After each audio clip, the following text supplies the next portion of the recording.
Belga. Il avait déclenché une traque de 5 jours en novembre 2013, après avoir attaqué deux médias et une banque. Abdelhakim Dekar, surnommé le « tireur de Paris », a commencé à expliquer son périple armé vendredi devant la justice. Plutôt que m'immoler dans l'indifférence générale, j'ai voulu scénariser mon suicide, a notamment dit le quinquagénaire devant la cour d'assises de Paris, dans des déclarations confuses mêlant son désespoir et ses positions anticapitalistes.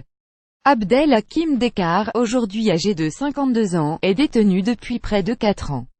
Il est apparu calme dans le box des accusés, répondant d'une voix posée aux premières questions du président. Cheveux grisonnants, il fait plus âgé que sur les photos de vidéosurveillance qui avaient tourné en boucle au moment des faits. 1 an et demi après les attaques du djihadiste Mohamed Merah à Toulouse et Montauban Sud-Ouest, Abdelhakim Dekar, sans être djihadiste, avait créé un climat d'angoisse dans la capitale. Jugé pour récidive de tentative d'assassinat et pour enlèvement et séquestration, Abdelhakim Dekar encourt la perpétuité.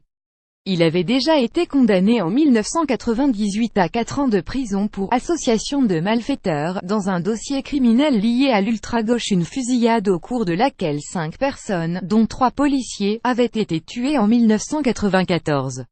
Libéré en 1998, il avait ressurgi 15 ans plus tard. Son périple débute le 15 novembre 2013 vers 7 heures du matin. Armé d'un fusil, il pénètre dans le hall de la chaîne d'information continue BFM TV, pointe son arme vers le rédacteur en chef, puis prend la fuite après avoir manqué sa cible. Selon l'accusation, c'est seulement du fait de sa maladresse. 3 jours plus tard, il fait irruption dans le hall du quotidien de gauche Libération. Cette fois, il blesse grièvement au thorax un assistant photographe, avant de s'échapper à pied. Le même jour, il tire en direction de la banque Société Générale dans le quartier d'affaires de la Défense, à Paris.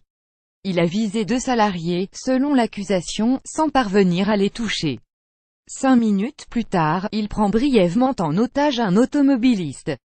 Les enquêteurs lancent un appel à témoins. Les images de vidéosurveillance du suspect tournent en boucle. Ce n'est que le 20 novembre que le tireur est identifié. Abdelhakim Dekar est retrouvé allongé dans une voiture, à demi conscient après avoir avalé des médicaments. Quel était son mobile? Dans une lettre non datée laissée derrière lui, il développe la théorie d'un complot fasciste, s'en prend au capitalisme et aux journalistes payés pour faire avaler des mensonges. À aucun moment je n'ai voulu m'en prendre à la personne humaine, a-t-il affirmé vendredi. Je voulais m'en prendre de manière symbolique à une structure. Le but, c'était mon suicide, j'ai voulu scénariser ma mort, a poursuivi l'accusé, qui voulait une mort romantique. Le procès doit se terminer le 24 novembre, plus grand que à lire aussi. Abdelhakim Dekar placé en garde à vue mercredi, et bien le tireur fou de Paris.